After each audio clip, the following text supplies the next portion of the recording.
RS Bengali ক্লাসরুমে সকলকে স্বাগত। আজকের ভিডিওতে আমি পশ্চিমবঙ্গ প্রাথমিক শিক্ষা পর্ষদ অনুমোদিত দ্বিতীয় শ্রেণীর তৃতীয় পর্বের যে আমার বই পাঠ্যপুস্তকটি রয়েছে, সে আমার বই পাঠ্যপুস্তকের অন্তর্গত মেঘের মুলুক নামক গল্পটি সম্পূর্ণ পাঠের মাধ্যমে বিষয়বস্তু বিশ্লেষণ করব এবং হাতে কলমে যত প্রশ্ন রয়েছে সমস্ত প্রশ্নের সমাধান করে দেবো। সুতরাং তোমরা ভিডিওটি স্কিপ না করে একদম প্রথম থেকে শেষ পর্যন্ত দেখবে। ভিডিওটি দেখার পরে তোমাদের যদি কোথাও কোনো বুঝতে অসুবিধা হয় অবশ্যই আমাকে কমেন্ট বক্সে জানাবে।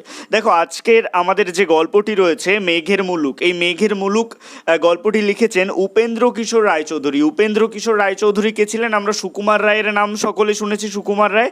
সেই সুকুমার রায়ের পিতা বা বাবা ছিলেন হচ্ছে উপেন্দ্র কিশোর রায়চৌধুরী। তোমাদের এই বইটার কিছু পৃষ্ঠা আগেই দেখবে শব্দকল্পদ্রুম নামক একটি কবিতা রয়েছে, সেই কবিতাটি লিখেছেন সুকুমার রায় এবং সেই সুকুমার রায়ের বাবা ছিলেন উপেন্দ্র কিশোর রায়চৌধুরী। এই উপেন্দ্র কিশোর রায়চৌধুরীর লেখা মেঘের মুলুক এই গল্পটি আজকে আমাদের পাঠ্য। মেঘের মুলুক বলতে কি বোঝানো হচ্ছে? মেঘের মুলুক বলতে দার্জিলিং শহর, দার্জিলিং যে শহর, সেই শহরে তিনি একদিন ঘুরতে গেছিলেন।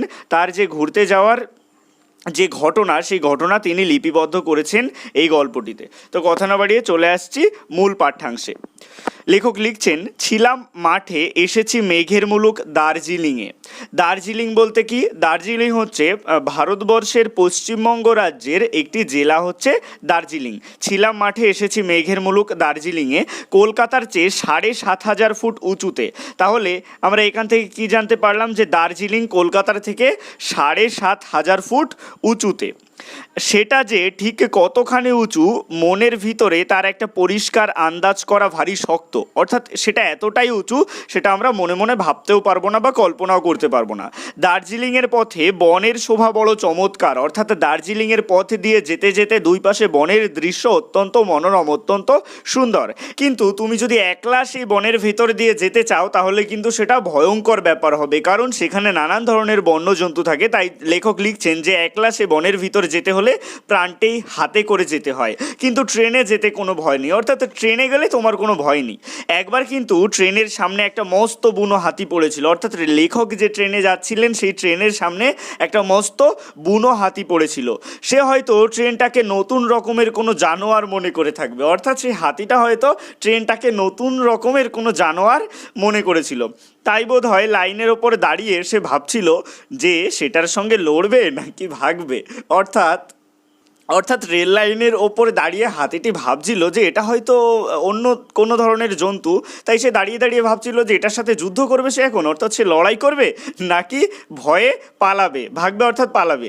এমন সময় ড্রাইভার পো করে বাঁশি বাজিয়ে ট্রেনখানাকে খুব জোরে চালিয়ে দিল, আর হাতিও তা দেখে মা গো বলে চিৎকার বলে লেজ গুটিয়ে দিয়ে প্রাণপণে ছুট। অর্থাৎ হাতিটি যখন ভাবছিল যে এই অন্য রকমের দেখতে জন্তুটা অর্থাৎ ট্রেনটার সাথে যুদ্ধ করবে নাকি পালাবে, তখন ড্রাইভার কি করলো? ড্রাইভার বুদ্ধি করে পো করে বাঁশি বাজিয়ে ট্রেনখানাকে খুব জোরে চালিয়ে দিল। আর হাতি মানে ট্রেনটার খুব জোরে আসতে দেখে, ট্রেনটাকে খুব জোরে আসতে দেখে হাতি ভয়ে মা গো বলে লেজ গুটিয়ে দিয়ে প্রাণপণে ছুট, অর্থাৎ লেজ গুটিয়ে প্রাণপণে পালালো। এখানে নিশ্চয়ই হাতি মা গো বলেনি, এটা লেখক কল্পনা করে লিখেছেন গল্পের খাতিরে। এরপরে লেখক লিখছেন, ট্রেনখানি সেই বনের ভিতর দিয়ে পাহাড়ের গা বেয়ে হাঁপাতে হাঁপাতে কেন্নর মতো এঁকে বেঁকে চলে। দেখো, এটা কিন্তু তোমাদের হাতে কলমের প্রশ্নেও তোমরা পাবে যে পাহাড়ের গা বেয়ে ট্রেন কীভাবে চলে। তো সেক্ষেত্রে তোমাদের লিখতে হবে ট্রেনখানি সেই বনের ভেতর দিয়ে পাহাড়ের গা বেয়ে হাঁপাতে হাঁপাতে কেন্নর মতো এঁকে বেঁকে চলে। 30 ফুট পথ এগুলে তার 1 ফুট উঁচুতে ওঠা হয়। অর্থাৎ পাহাড়ের গা বেয়ে পাহাড়টাকে চারিদিক দিয়ে ঘুরতে ঘুরতে গা বেয়ে এভাবে উঠতে হয়।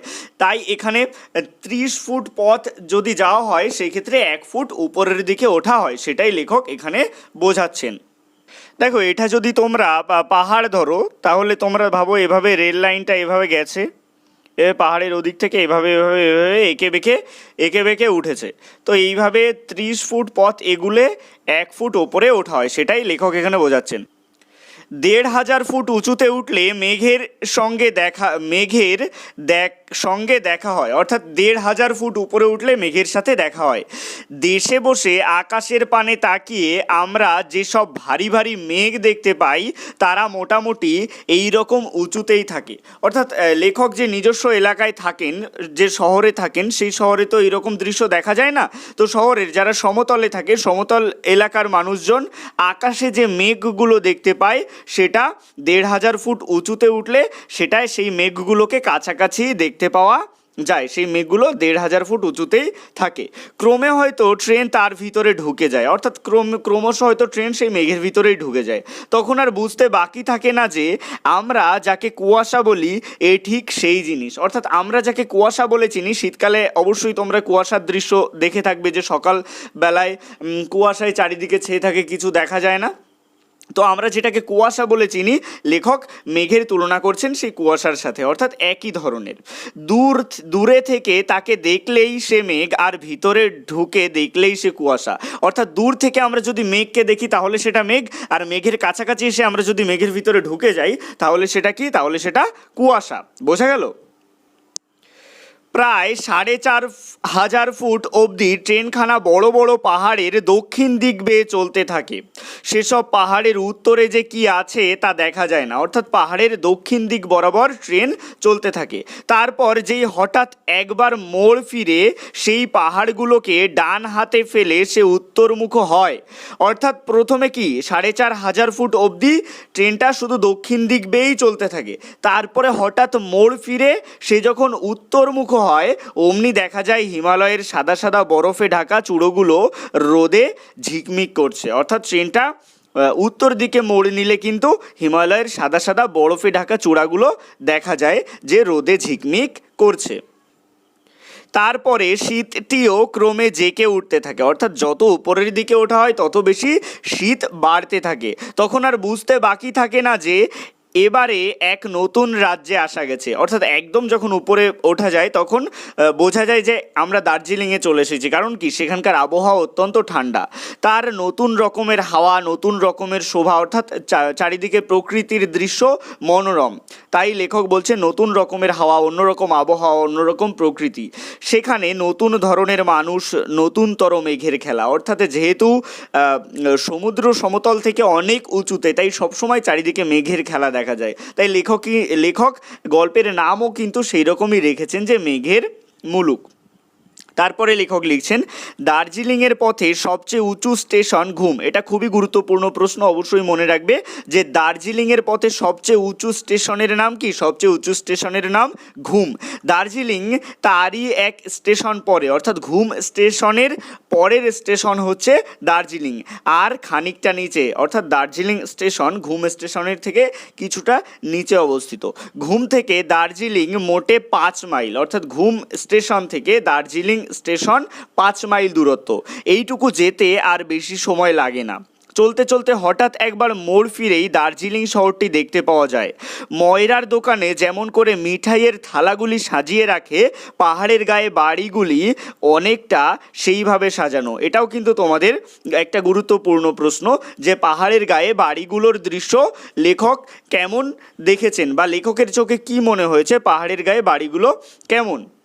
তো তখন তোমরা লিখবে যে পাহাড়ের গায়ে বাড়িগুলো দেখতে অনেকটা ময়রার দোকানে মিষ্টির থালা যেমন করে সাজিয়ে রাখা হয়, ঠিক তেমনই পাহাড়ের গায়ের সাজানো বাড়িগুলো দেখতে ভারী সুন্দর লাগে। কিন্তু দার্জিলিংয়ের আসল শোভা ঘর বাড়িতে নয়, অর্থাৎ সেই ঘর বাড়িগুলো দেখতে খুবই সুন্দর লাগে, কিন্তু লেখক কি বলছেন? লেখক বলছেন কিন্তু দার্জিলিংয়ের আসল শোভা বাড়িঘর নয়, সে হচ্ছে মেঘের আর হিমালয়ের আর আলো আর ছায়ার শোভা। অর্থাৎ দার্জিলিংয়ের আসল শোভা হচ্ছে মেঘের শোভা, হিমালয়ের শোভা, অর্থাৎ হিমালয় পর্বতমালার শোভা এবং আলো আর ছায়ার শোভা।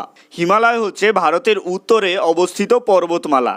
এরপরে লেখক লিখছেন অনেক দিন ভোরের বেলায় উঠে দেখি পাহাড়ের পিঠের ওপর মেঘের খোকারা ঘুমিয়ে আছে।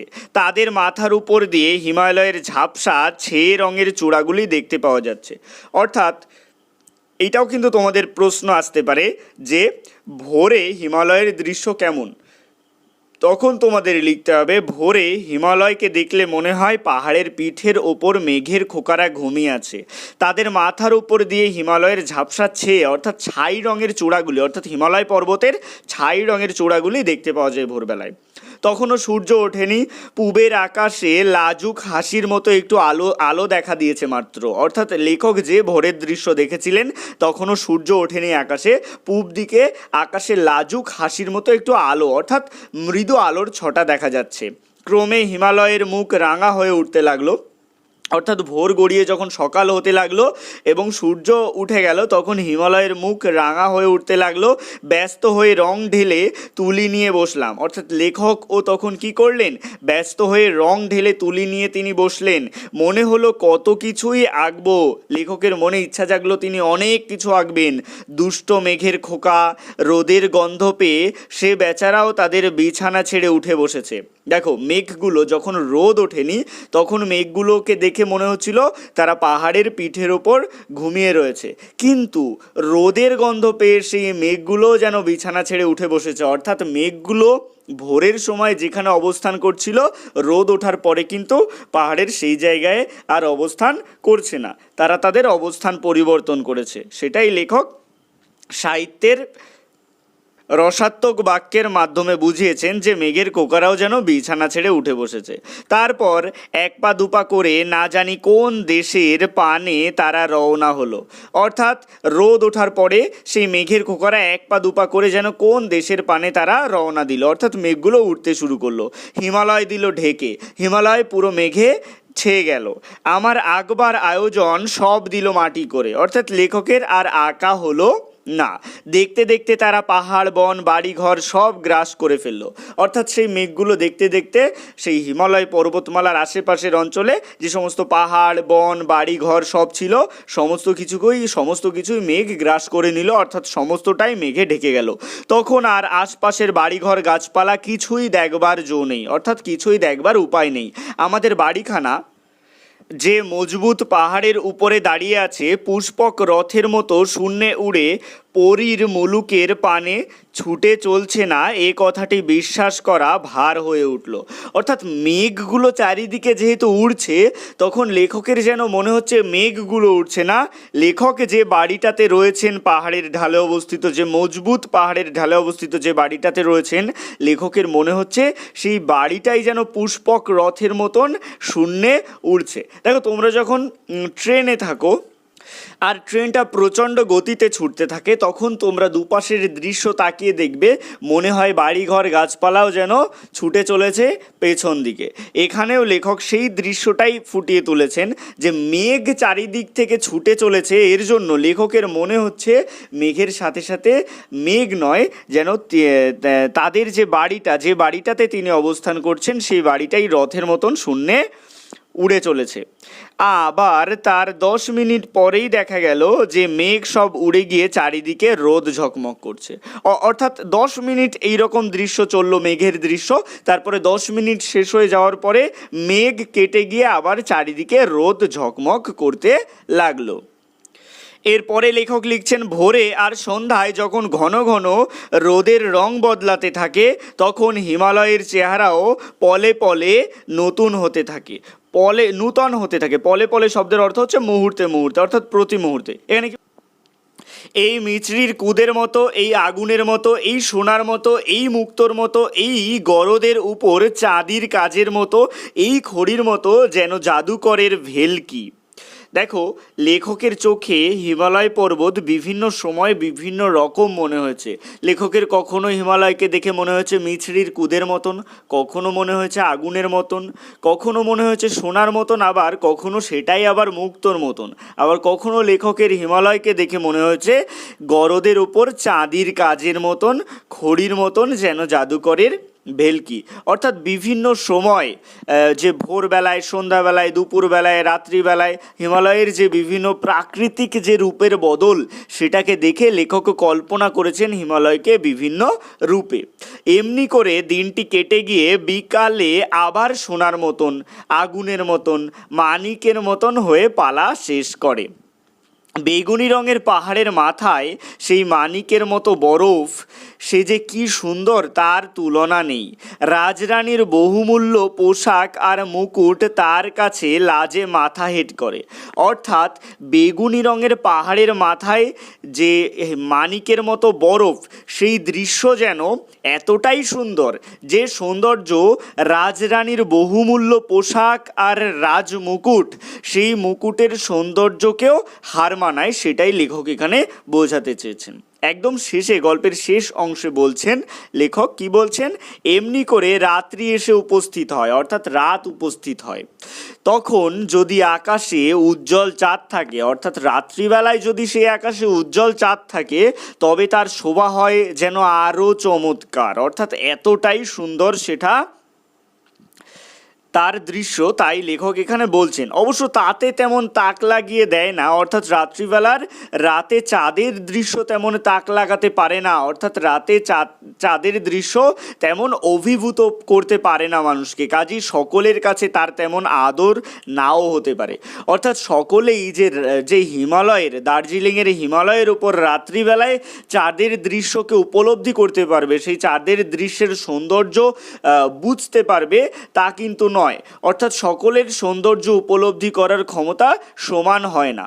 তাই লেখক এখানে লিখছেন যে সকলেই যে সেই সৌন্দর্য উপলব্ধি করতে পারবে বা সকলেই সেই সৌন্দর্যকে আদর করবে তা নয়, কিন্তু যে বোঝে সে দেখেই বলে আহা। অর্থাৎ এই রাতেমালার দার্জিলিংয়ের যে রাত্রিবেলায় চাঁদের দৃশ্য যে উপলব্ধি করে বুঝতে পারবে এই সৌন্দর্য, যার ভালো লাগবে সেই দেখে বলবে আহা। তো এটাই ছিল মেঘের মুলুক গল্পটি সম্পূর্ণ পাঠের মাধ্যমের বিষয়বস্তু বিশ্লেষণ। এবার চলে আসবো হাতে কলমের প্রশ্ন উত্তরে। হাতে কলমে এক দাগে রয়েছে যে নিচের প্রশ্নগুলির উত্তর লিখে একের এক দাগ। মেঘের মুলুক বলতে লেখক কোন জায়গার কথা বলেছেন? এই প্রশ্নের উত্তর হবে মেঘের মুলুক বলতে লেখক দার্জিলিংয়ের কথা বলেছেন। তারপরে একের দুই দাগের প্রশ্ন, দার্জিলিংয়ের পথে ট্রেন কিভাবে চলে? এই প্রশ্নের উত্তর হবে দার্জিলিংয়ের পথে বনের ভিতর দিয়ে পাহাড়ের গা বেয়ে ট্রেন হাঁপাতে হাঁপাতে কেন্নর মতো এঁকে বেঁকে চলে। দার্জিলিংয়ের পথে বনের ভিতর দিয়ে পাহাড়ের গা বেয়ে ট্রেন হাঁপাতে হাঁপাতে কেন্নর মতো এঁকে বেঁকে চলে। এরপরে একের তিন দাগের প্রশ্ন, দার্জিলিংয়ের পথে সবচেয়ে উঁচু স্টেশনটির নাম কি? এই প্রশ্নের উত্তর হবে দার্জিলিংয়ের পথে সবচেয়ে উঁচু স্টেশন ঘুম। দার্জিলিংয়ের পথে সবচেয়ে উঁচু স্টেশন ঘুম।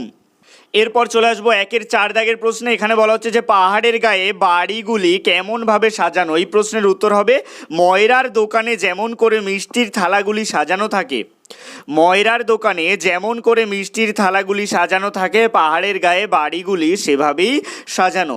এরপর একের পাঁচ দাগের প্রশ্ন, দার্জিলিংয়ে কোন পাহাড় দেখা যায়? এই প্রশ্নের উত্তর তোমরা লিখবে দার্জিলিংয়ে কাঞ্চনজঙ্ঘা পাহাড় দেখা যায়। দার্জিলিংয়ে কাঞ্চনজঙ্ঘা পাহাড় দেখা যায়।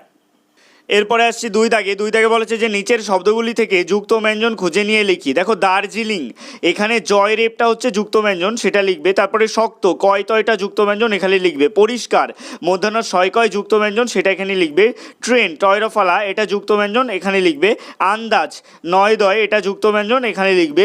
ময় দীর্ঘ লয়জফালা, এটা লয়জফালাটা যুক্ত ব্যঞ্জন, সেটা এখানে লিখবে। এরপরে চলে আসবো তিন দাগে বলা হচ্ছে যে গল্প থেকে যুক্ত ব্যঞ্জনের শব্দগুলি লিখি, যুক্ত ব্যঞ্জন খুঁজে বার করি। অর্থাৎ গল্প থেকে যুক্ত ব্যঞ্জন রয়েছে এইরকম শব্দ আমাদের খুঁজে বার করতে হবে। ট্রেন, ড্রাইভার, 30, পুষ্পক, দুষ্ট, ব্যস্ত, এমনকি এই শব্দগুলোও কিন্তু গল্পে রয়েছে, এগুলো তোমরা এখানে লিখতে পারো। এবার এই যুক্ত ব্যঞ্জন থেকে আমি যুক্ত বর্ণ কী পাচ্ছি? যুক্ত শব্দ ট্রেন, এই শব্দ থেকে আমরা টয়রফালা, এটা পাচ্ছি যুক্ত ব্যঞ্জন। তারপরে ড্রাইভার, এটা থেকে ডয়রফালা, এটা পাচ্ছি যুক্ত ব্যঞ্জন। 30, এটা তয়রফালা, এটা পাচ্ছি যুক্ত ব্যঞ্জন। পুষ্পক, মধ্যাহ্ন ছয় পয়, এটা পাচ্ছি যুক্ত ব্যঞ্জন। দুষ্ট, এটাই মধ্যাহ্ন ছয়টয়, এটা পাচ্ছি যুক্ত ব্যঞ্জন। ব্যস্ত, এটাই বয়জফলাটা পাচ্ছি যুক্ত ব্যঞ্জন। আবার তোমরা শয়তয়ও লিখতে পারো যুক্ত ব্যঞ্জন হিসেবে। এবার আমরা আসছি চার দাগে। এখানে বলা হচ্ছে যে একই অর্থবিশিষ্ট অন্য শব্দ লিখি যাতে যুক্ত ব্যঞ্জন আছে। সাজ, এই শব্দটা একই অর্থযুক্ত অন্য একটা শব্দ লিখতে হবে যেটার অর্থ সাজ বা সাজই হবে, কিন্তু সেটা যুক্ত ব্যঞ্জনের মধ্যে হওয়া চাই। এমন শব্দ হবে সন্ধ্যা। আঁকা, এটা হবে অঙ্কন। পাহাড়, এটা হবে ভূধর, এটা তোমরা পর্বতও লিখতে পারো। মাঠ, এটা হবে প্রান্তর।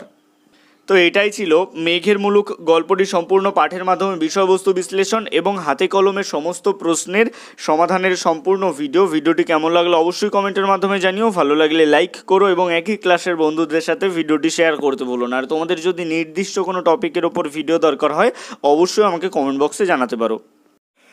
সবশেষে একটাই রিকোয়েস্ট, এখনও পর্যন্ত যারা আমার চ্যানেলটিকে সাবস্ক্রাইব করে উঠতে পারেনি তারা অবশ্যই RS বেঙ্গলি ক্লাসরুম এই চ্যানেলটিকে সাবস্ক্রাইব করুন আর পাশে থাকা বেল আইকনটিকে প্রেস করুন নতুন ভিডিওর আপডেট সবার আগে পেতে।